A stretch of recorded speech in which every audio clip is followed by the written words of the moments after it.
Lieutenant Sarai stood at the edge of the docking ramp, her four-fingered hand resting on the cool metal wall of the Zarelian ship Kavari. Outside, the reddish surface of the moon reflected the light of a nearby human colony on the planet Helios 4. It was her first time so close to humans, and she was eager to study them. She had read hundreds of reports. Humans were strange creatures, small, hair-covered, emotionally driven. But they were also tough. Too tough, some said. They could survive temperatures that would kill others. They had fought wars even when their planets were dying. And somehow, they had spread across dozens of star systems in just 2 centuries. I will see it for myself, Sarai had told her commander with confidence. I will walk among them, learn their secrets. Now, as she stepped off the ramp onto the ground, her legs trembled. At first she thought it was nerves, but then her knees bent sharply and she nearly fell. Ah! She gasped, grabbing a support beam.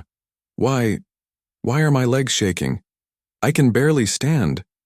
A human soldier nearby turned his head, eyebrows raised under his helmet. He walked over, his boots making sharp, firm steps on the moon's compact soil. You okay there, Lieutenant? He asked. His voice was friendly, but his eyes were curious. Sarai tried to stand straighter. I'm fine, just adjusting to the gravity. He nodded. Yeah, this moon's close to Helios 4 standard, 1.2 Earth Gs. That's high for visitors. Most species have trouble for the first few days. He offered her a small chair. She hesitated, but then accepted it. Her pride stung, but her legs thanked her. Thanks, she said quietly. No problem, the soldier said. He held out a rectangular package. Protein bar. Helps with energy crashes. She took it, looking at the rough texture and strange scent. She wasn't sure what to do with it. You eat it, the soldier explained with a grin. It's food. I know what food is, Sarai said, trying to sound offended, but her voice was soft. Just not this food. Fair, he chuckled. I'm Corporal Jason Lee, by the way. Welcome to Outpost Horizon. Lieutenant Sarai of the Zarelian Science Corps, she replied, her tone formal again. Jason nodded politely, then walked back toward a group of humans doing exercises. Sarai watched them with interest. They were lifting heavy equipment, doing push-ups, and even playing some sort of running game, laughing and shouting. She blinked. How are they so active? She murmured. She activated her wrist scanner and aimed it at a nearby soldier. The results surprised her. Bone density nearly 2.3 times higher than a standard Zarelian. Muscle fiber thickness beyond expected levels, and heart rate steady even under stress. They are not built like us, she whispered. They are built for challenge, for pressure. She turned on her comlink. Commander Varel, she said, this is Sarai. I have landed on the moon near Helios 4. Early scans confirm high gravity. Human soldiers appear unaffected. I am experiencing muscle fatigue. Do not push yourself, the commander replied. Collect data. Stay alert. And remember, humans are not to be underestimated. Sarai closed the link and looked back at the humans. One of them had fallen during a sprint. Another helped him up with a laugh, and they kept going.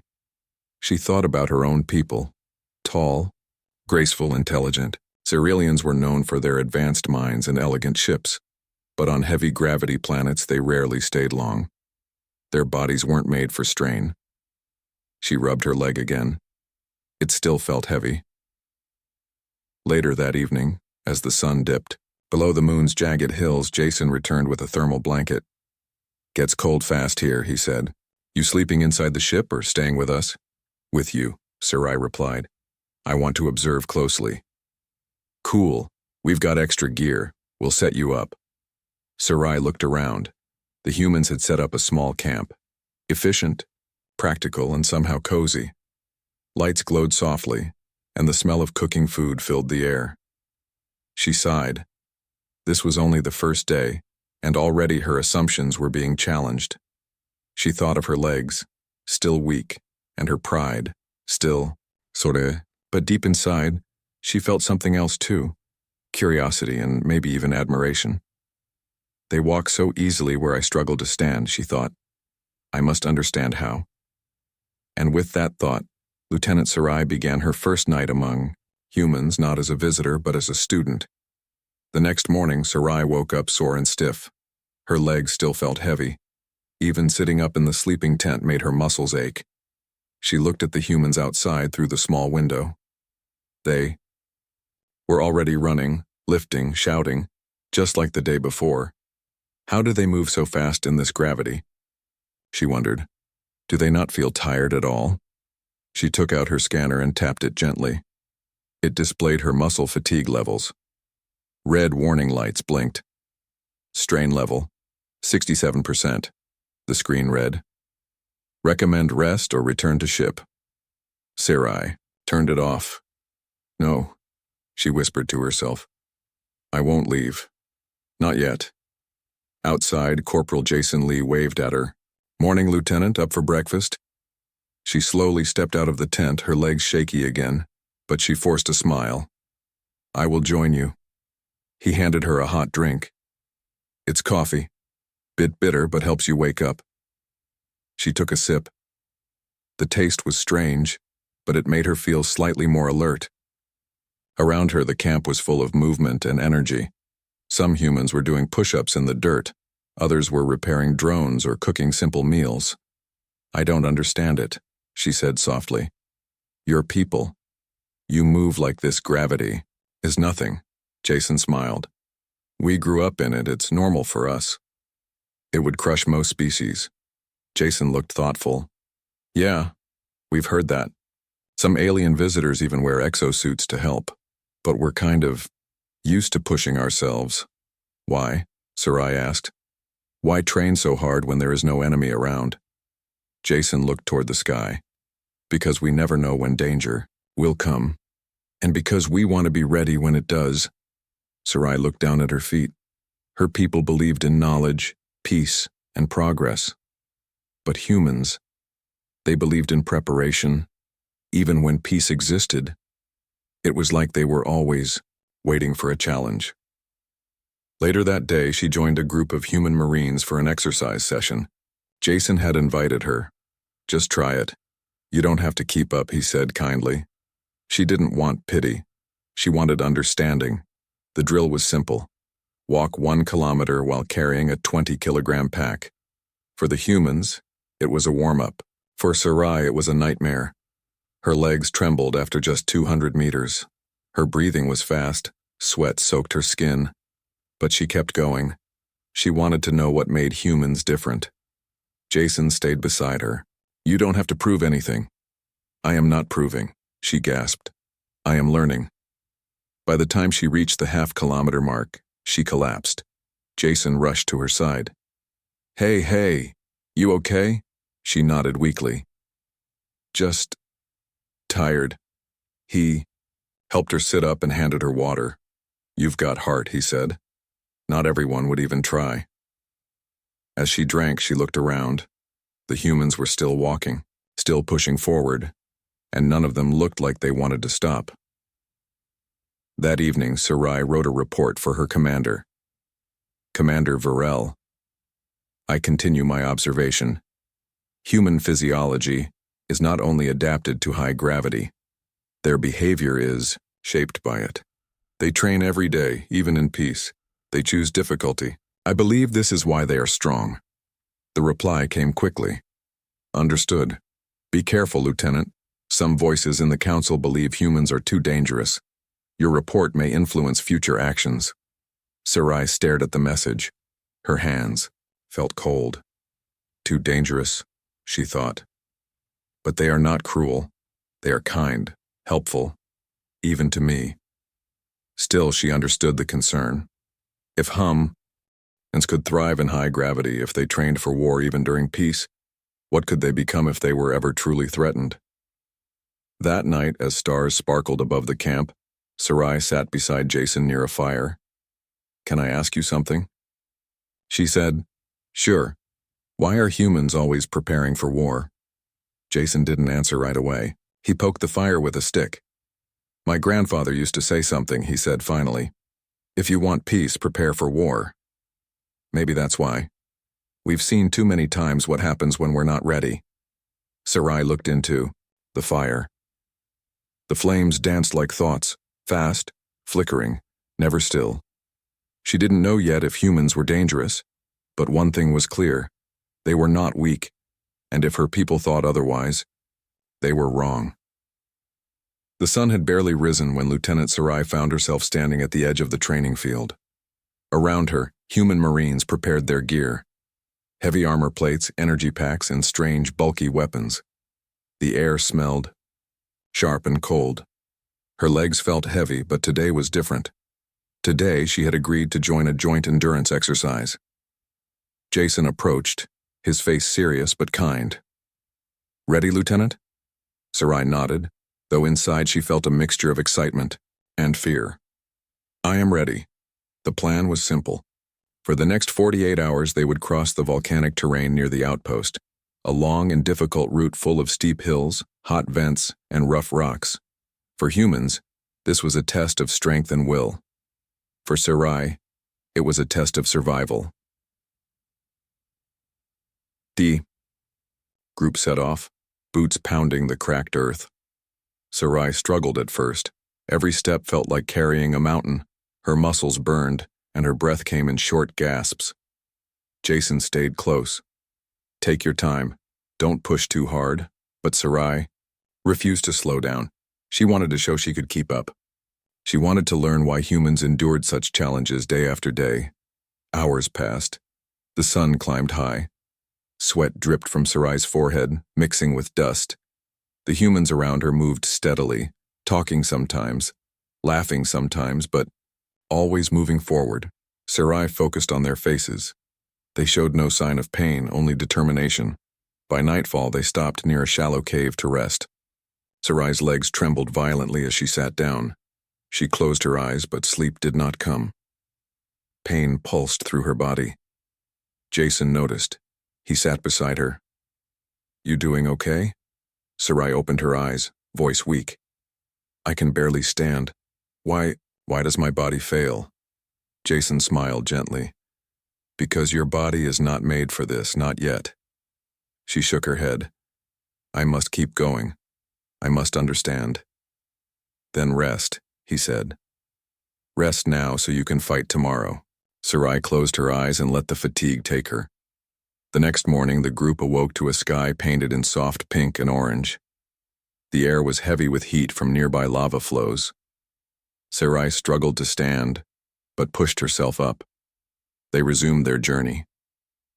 By midday, Sarai's steps slowed. Her breathing was ragged. A sharp pain hit her left leg, forcing her to stop. Jason knelt beside her.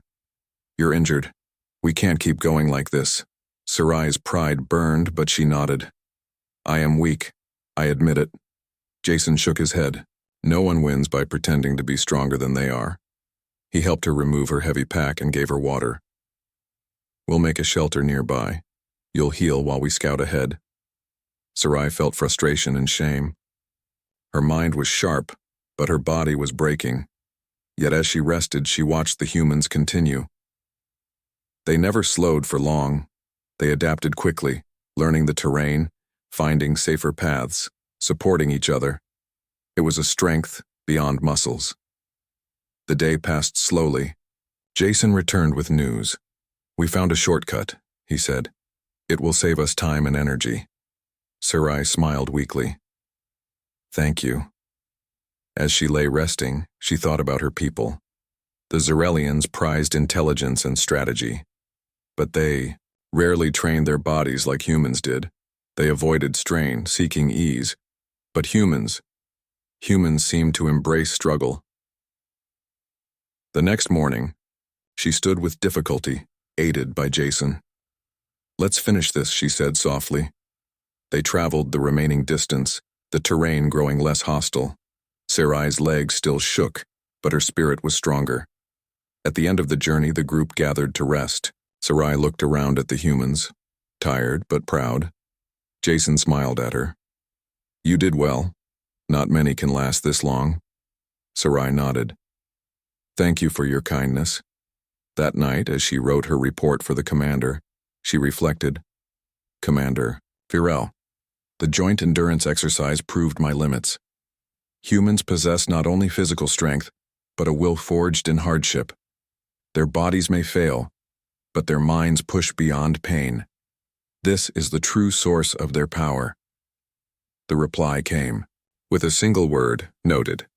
Sarai knew the real work was just beginning. Humans were more than their bodies, they were a force of will, ready to face any challenge. And she would learn their secrets, no matter how difficult the path. Days passed since the endurance test, but Lieutenant Sarai could still feel the strain in her muscles. Her legs no longer shook as badly, but her body ached in new ways. She had spent hours walking, talking, and observing humans. The more she learned, the more questions she had. One morning inside the Human Outpost Laboratory, Sarai stood beside Dr. Elena Marks, a human scientist specializing in genetics. The room was filled with machines humming softly, and screens showed images of DNA strands and muscle fibers. Lieutenant Sarai, Dr. Marks said kindly, I understand you want to know why humans can survive and fight so well under heavy gravity. Sarai nodded eagerly. Yes, doctor. My body struggles here, but humans, you seem almost made for it. Dr. Marks smiled. Let me show you. She brought up a screen displaying a 3D model of a human skeleton. See these bones? She explained. They are denser than most species. We have high mineral content making them stronger but still flexible. Sarai touched the screen. Like natural armor. Exactly, Dr. Marks said. Our muscles are also different. They contain more fast-twitch fibers which help with strength and speed. Sarai's eyes widened. That explains their power, but what about endurance? Dr. Marks tapped another screen. Humans have more efficient mitochondria in our cells. That means we produce energy faster and recover quicker. Sarai thought about the soldiers she had seen. So your bodies are designed to fight and recover quickly? Yes, Dr. Marks replied. But it's not just biology. It's also how we train, live, and think. Sarai leaned closer. Explain. Humans face dangers constantly, from natural disasters to conflicts, Dr. Marks said. Over centuries, we evolved to survive harsh conditions and to recover fast. Our minds are trained to handle stress and pain. Sarai's mind raced. So it's both body and mind that make you strong? Exactly. The doctor nodded. Later that day, Sarai returned to her quarters, deep in thought. She scanned her own body, comparing Zarelian biology with human data. Her bones were long and slender, made for flexibility and intelligence, not brute strength. Her muscles were designed for precise movement, not endurance. No wonder my legs shake, she thought. My body is fragile here. But it wasn't just biology. She realized humans had built their strength over time, through struggle, training, and willpower. That evening, she joined Jason at the campfire. I learned today why humans are so strong, she said quietly. Jason smiled. Want to share? They have denser bones, faster muscles, and energy systems made for quick recovery. But more important is how you live. You train your minds as well as your bodies. Jason nodded. That's right. We don't just rely on our bodies. We rely on each other and on our will to survive. Sarai looked at him, respect growing. It makes me wonder. If my people had trained like this, maybe we would be stronger. Jason laughed softly. Maybe. But everyone's different. That's what makes us strong together. The next day, Sarai attended a training session on human psychology. A counselor explained how humans cope with fear and pain. We teach our soldiers to control their minds, the counselor said. To stay calm under pressure, to adapt, and to keep fighting no matter what. Sarai listened carefully. She realized this mental strength was something her people lacked. Zarelians prized logic and calmness but were not trained for constant hardship. As the days went by, Sarai's respect for humans grew. Their strength was not just in their bodies but in their determination and spirit. She thought of the upcoming diplomatic talks. If the Zarelian Council feared humans because of their physical power, they did not understand the true source of that power, the heart and mind behind it. One night, alone in her quarters, Sarai recorded a message for her commander. Commander Varel, I have studied human biology and psychology. Humans are not just physically strong. They are mentally prepared for hardship. Their strength comes from centuries of struggle and cooperation.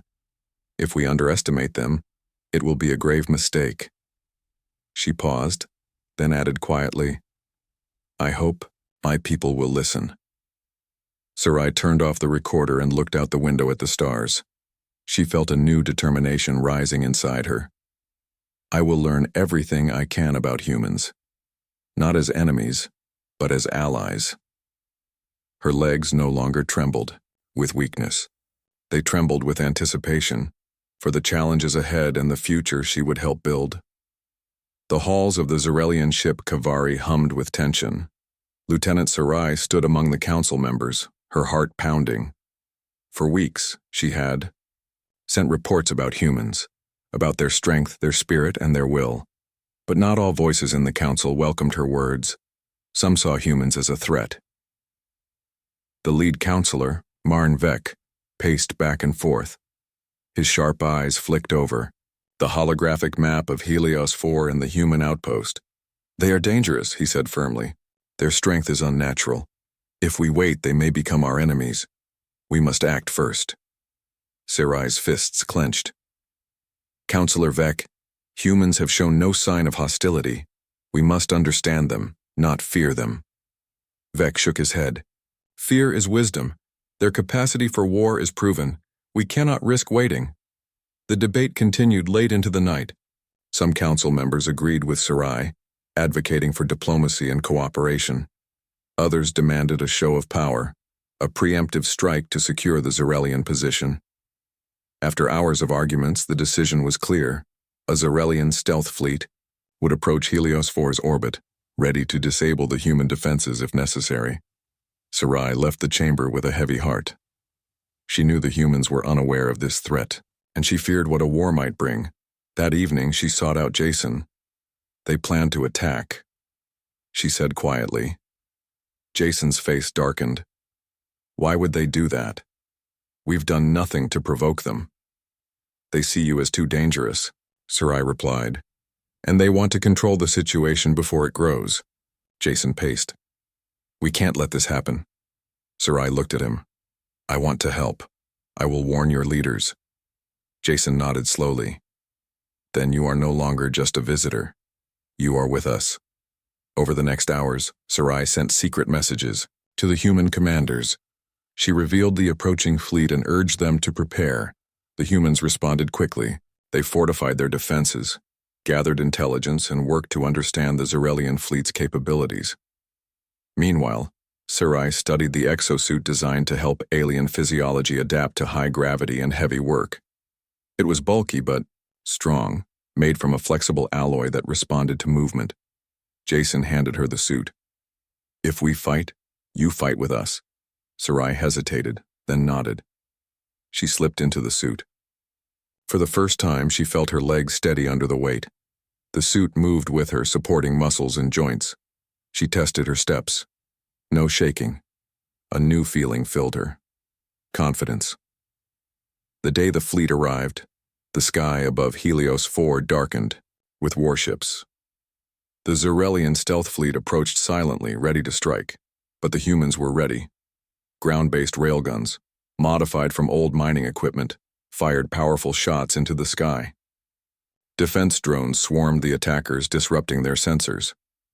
Sarai stood with the human forces, the exosuit humming softly. The battle was fierce. Ships exploded in fiery bursts.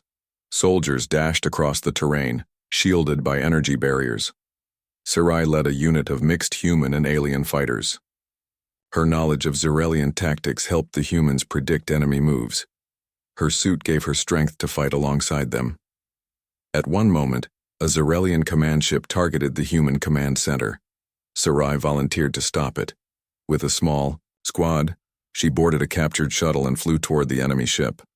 The hull was heavy and cold, but she moved with purpose. Inside, she hacked through security doors, disabling the ship's systems one by one. The ship lost power, then control. Back outside, the Zerelian fleet began to retreat. When the battle ended, silence fell over Helios 4. The humans had won not by brute force alone, but by strategy, adaptation, and will. Sarai removed her helmet and looked at the faces around her, tired but proud. Jason smiled. "You did good," Sarai smiled back. "We did good. Together." Later, in a private meeting with human leaders, Sarai spoke honestly. This battle showed what humans can do when united, but it also showed what cooperation can achieve. The humans agreed. For the first time, Sarai believed in a future where humans and Zerelians could stand together, not as enemies but as allies. She knew it would not be easy. Trust was fragile, but the strength she had seen in humans was more than physical. It was a hope. As she looked out at the stars, Sarai thought, "This is only the beginning. But I will stand firm, no longer shaking." The sky above Helios 4 was dark and full of fire. Zerelian warships glided silently through the atmosphere, their sleek shapes moving in perfect formation. They expected a quick victory. After all, their technology was advanced, their ships powerful. But they did not expect the humans to fight like they did. Lieutenant Sarai stood on the command deck of the human defense base. Her exosuit hummed, softly, supporting her every movement. Around her, human soldiers prepared for battle, loading weapons and checking armor. Their faces were serious but calm. "Ready to show them what we're made of?" Jason asked, standing beside her. Sarai nodded. "We fight smart, not just strong." The Zerelian fleet opened fire, sending energy blasts and missiles toward the surface. But the humans had prepared well. Massive railguns, repurposed from old mining equipment, launched metal slugs at the attacking ships. The shots were precise and powerful, ripping through the enemy hulls. Drone swarms flew, in tight patterns, jamming sensors and launching counterattacks. Electronic warfare disabled several Zerelian ships before they could reach the surface. Sarai led a squad of mixed human and alien fighters on a mission to disrupt enemy supply lines. The terrain was rough, steep hills and jagged rocks, but the exosuit gave her strength and balance. "Move fast and keep low," she ordered. "We can't let them regroup." Her squad moved quickly, navigating the volcanic landscape with practiced skill. They destroyed enemy fuel depots and communication relays, cutting off reinforcements. During a fierce firefight, Sarai found herself face-to-face with a Zerelian soldier, her own species. His eyes widened in shock when he saw her. "Sarai?" he whispered. She nodded. "I am with the humans now. We fight for peace." The soldier lowered his weapon. "I see. Maybe there is hope." The battle continued for hours. Explosions rocked the ground and smoke filled the air. Despite being outnumbered, the humans and their allies held their ground. Sarai's mind raced as she coordinated attacks and defenses. Her knowledge of Zerelian tactics gave the humans an edge. At a critical moment, a Zerelian command ship attempted to launch a powerful weapon aimed at the human command center. Sarai volunteered to lead a small strike team to stop it. They boarded a captured shuttle and flew toward the enemy ship.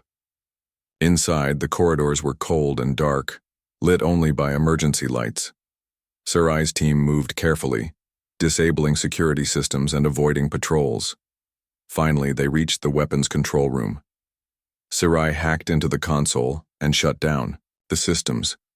The ship lost power and drifted helplessly. Outside, the Zerelian fleet began to retreat. The battle was over. Back on the ground, Sarai removed her helmet. Her face was tired but proud. Jason approached. "You did it.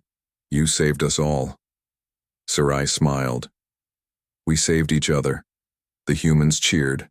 They had won not by sheer force, but by courage, teamwork, and clever tactics. Later, Sarai stood with the human leaders. "This victory shows what we can achieve when we unite," she said. "Our strength is not just in our bodies or weapons, but in our will to survive and protect each other." The leaders nodded in agreement.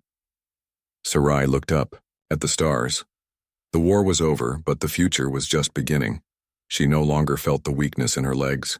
Instead, she felt steady, strong, and ready to face whatever came next. The war had ended, but the quiet that followed was not peaceful. Lieutenant Sarai stood on the balcony of the human command center, looking out over the planet Helios 4. The sky was clear, stars shining bright above the recovering colony. Sarai's legs no longer shook. She felt steady, grounded, not just because of the exosuit, but because of what she had learned. She had seen humans at their best and worst. She had fought alongside them and learned their strengths. And now, she knew their true power was more than muscle or weaponry. It was hope. Inside the command center, talks were beginning. Humans and Xerelians met together, not as enemies, but as partners. Sarai sat among the delegates, her heart steady. Counselor Marnvek, once a fierce opponent of peace, now spoke with a softer tone. The humans proved themselves, he said. Their strength is great, but greater still is their spirit. Sarai nodded. She remembered her first moments on Helios 4 when her legs trembled just standing. Now she stood tall, not only in body but in mind. Jason sat nearby, smiling warmly. You did good, Sarai. You helped change everything. Sarai smiled back. I only did what I had to. The talks continued for days. Agreements were made to share knowledge, technology, and resources. Xerelian scientists worked with humans to develop new ways to help species adapt to different environments. Soldiers trained together, learning each other's tactics. Sarai became an ambassador, a bridge between worlds. One evening, as she walked outside under the twin moons of Helios 4, she thought about her journey. She remembered the first step off, the Xerelian ship, the shaking legs, the frustration. She thought about the endurance test, the battles, and the moments of doubt. And she thought about the humans, their laughter, their determination, their kindness. A voice called her name. Jason approached, carrying 2 cups of a warm drink. Here, he said. Thought you might like this. She took a cup and looked at the steaming liquid. Thank you. They sat together on a bench watching the moons rise. Jason spoke softly. You know your legs don't shake anymore. Sarai laughed. No, they do not. But I once thought that weakness would define me. Jason nodded. Sometimes weakness is just the start of strength. Sarai looked up at the stars. I have learned that strength is not only in the body but in the heart and mind. Jason smiled. That's what makes humans, humans. She smiled back, feeling a deep connection. Their quiet moment was interrupted by a message from the council. Ambassador Sarai, the message began. A new mission awaits you. Together with human and Xerelian teams, you will explore a distant planet recently discovered. It will be a challenge unlike any before. Sarai stood up, feeling excitement and calm together. Then we must be ready, she said. Jason stood as well. Ready for anything. Together they looked toward the stars. Sarai thought of all she had faced and all that was to come. Her legs were steady now, her heart was steady, and the future, shared between species, was bright.